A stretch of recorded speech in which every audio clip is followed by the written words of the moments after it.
What's going on, everybody? Welcome to the channel, and today we are checking out the FuriBee GT215, the Fire Dancer.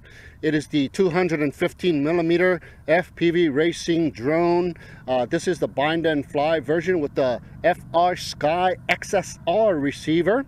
It also comes with the DSMX and the FlySky and the PNP version as well. It is a true X frame configuration with removable 4mm arms, and the sandwich plates measures in at 2mm, and the top plate as well as the side camera plates are also measuring in at 2mm as well. We have this aluminum bracket mounted onto the frame itself, and the sides and the top plates are mounted on it. The motors are the R2306 2400 kV motors, and we got the pink theme going on. We got the pink props, the pink motors, and also the pink side aluminum bracket. And we got the 5048 tri-bladed props, and the nut is screwed on clockwise on all four motors. You do have to watch out. You do have to tighten up that Allen screw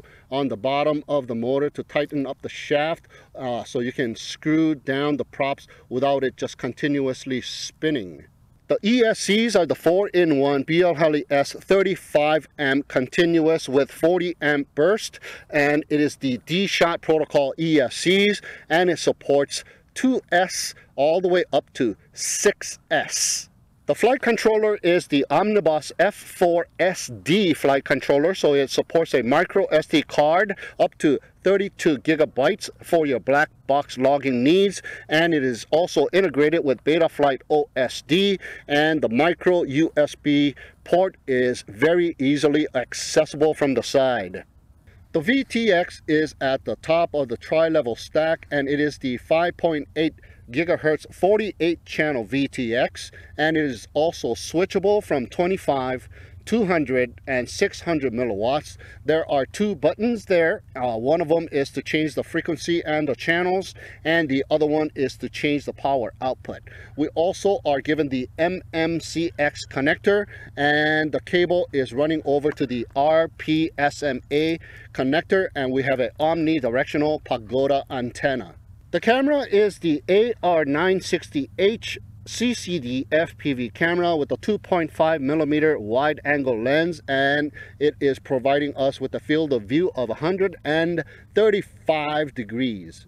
So the quadcopter came out of the box just like this, fully assembled. All you got to do is put on the props. I did, however, install some zip ties to hold down the XSR double antenna wires, and you also have to screw on the pagoda antenna. There is a bracket holding down the pagoda antenna. What I did was I flipped it over so that the antenna can be screwed down all the way and touching that middle wire of the RPSMA.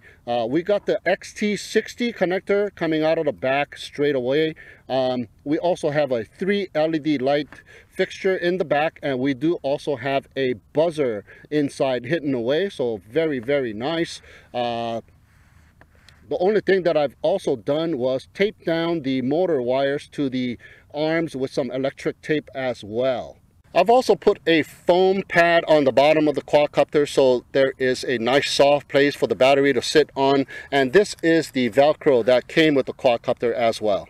This is the box that it came in, and it has a nice foam pad inside, so it was very, very nicely padded in there. We are also given an extra set of props as well, and there was a carbon fiber wrench, a little tool to tighten up your props. Very hard to use this to tighten up your props. Very, very small. And we are also given a instruction manual, GT215 Fire Dancer, and it goes on to show you some of the stuff, but it doesn't really necessarily tell you how to change the VTX channel and the frequency and the power output. It just goes on to show you some of the specs on it and the frequency table there, and it kind of shows you how to bind the FlySky, the FRSKY, and the DSMX receivers. So it is an all right instruction manual. Alright, we are ready to go with the FuriBee GT215 Fire Dancer. We got it bound to the Taranis QX7S, and as you can see, the LED lights are sporting some green color at the moment. So let's go ahead and check this out.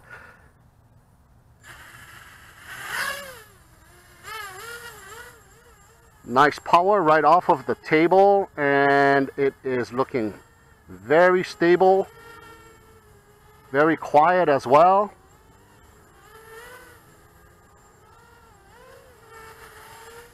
Yeah, we got some directional LED lights in the back. So when I pull it backwards, red lights are flashing on all three. When I go to the left, one of the lights on the left are flashing in red. And when I go to the right one is flashing. And it has become blue after I have armed the quadcopter. So hopefully you can see that blue. There we go. I'm using a 1300 Infinity graphene 4S battery.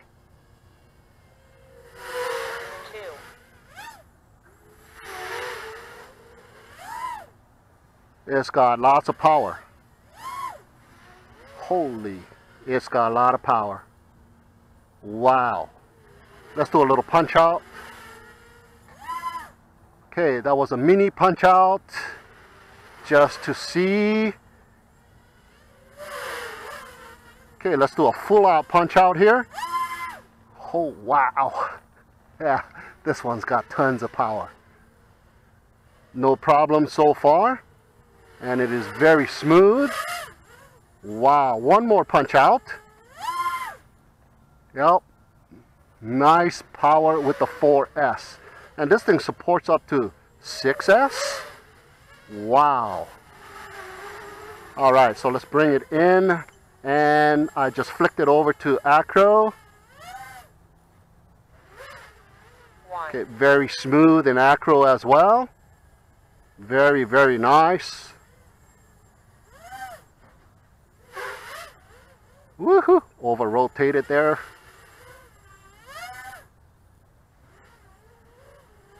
Very smooth.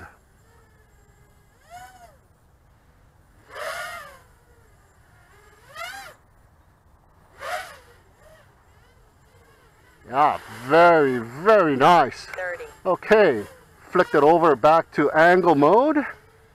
And this thing's got some wicked power. Look at that.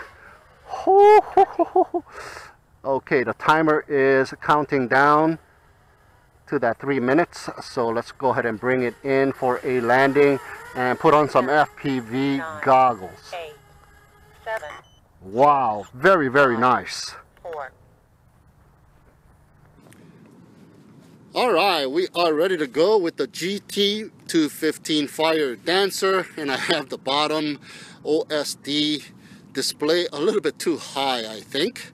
I have a 1350 milliamp 4S battery. So let's go ahead and arm it up and check this baby out.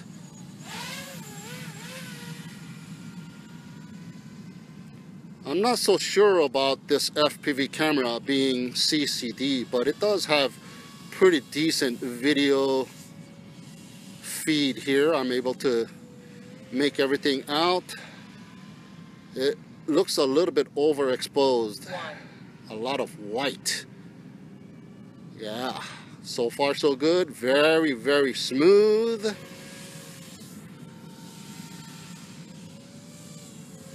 My first FPV flight, so just taking it easy in the beginning here. Alright, let's give it a little bit of speed. And this thing's got tons of speed. There's a slight bit of prop wash, but not 30. much.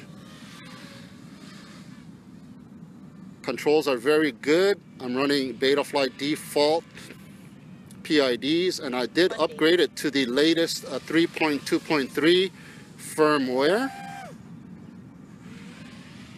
Not bad. 10. Okay.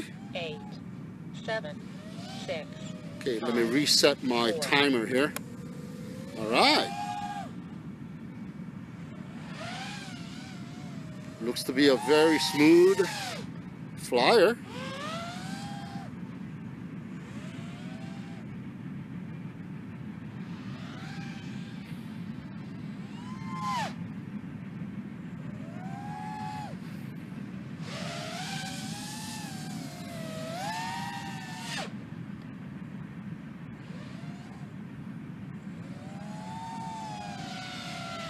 So far, very, very nice. Smooth as heck. I think the latest Betaflight firmware 3.2.3 helps out a lot. Woohoo! Over rotation there. Very, very nice. And with the XSR receiver, I should be able to traverse pretty far away. So very, very nice receiver that they gave you.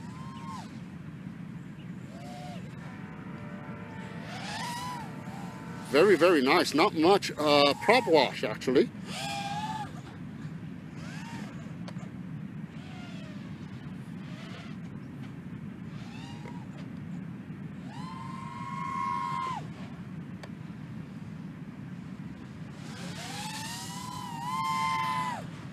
Okay, I think my battery time is up.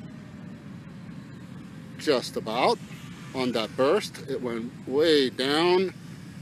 But we are able to fly about for about 3 minutes, I believe. Where is my timer? My timer is kind of hidden behind the Fire Dancer lettering on the 215. I need to move the Fire Dancer craft name a little bit to the left here. I still have 14.5 or so it's still doing pretty good with this battery here. It is not sucking it up, and it is providing a pretty decent amount of flight time here. But I'm going to bring it in and give it a landing, a fantastic first FPV flight with the FuriBee GT215 Fire Dancer. Nice. 30. Wow. Very nice. 20.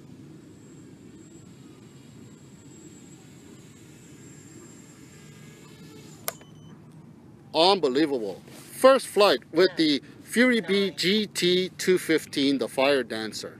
Very nice, very nice. Alright, just got done checking out the FuriBee GT215, the Fire Dancer, line of sight as well as the first FPV flight. And my first impression of this quadcopter is it is just an excellent, excellent flyer. Very smooth, and it's got tons of power. Installed the latest 3.2.3 Betaflight firmware, and I think that has a lot to do with it. Dynamic filters were turned on as well as anti-gravity, and I had to change out the battery strap that it came with because it was too short for a 4S battery. I'm just using this cheap long battery strap. Yeah, it's a little bit too long. I have to kind of cut off the excess, but man, this quadcopter does perform very, very well. Very smooth, and it's got tons of power with this 4S battery. I'm afraid to try a 5S or a 6S battery. I got one on the way, so maybe this will be my first trial of a 5S and a 6S battery. Stay tuned for that one. Anyway, that is my initial flight test and my review of the FuriBee GT215, the Fire Dancer. Thank you so much for tuning in and watching. Have a great day, and we'll see you again next time.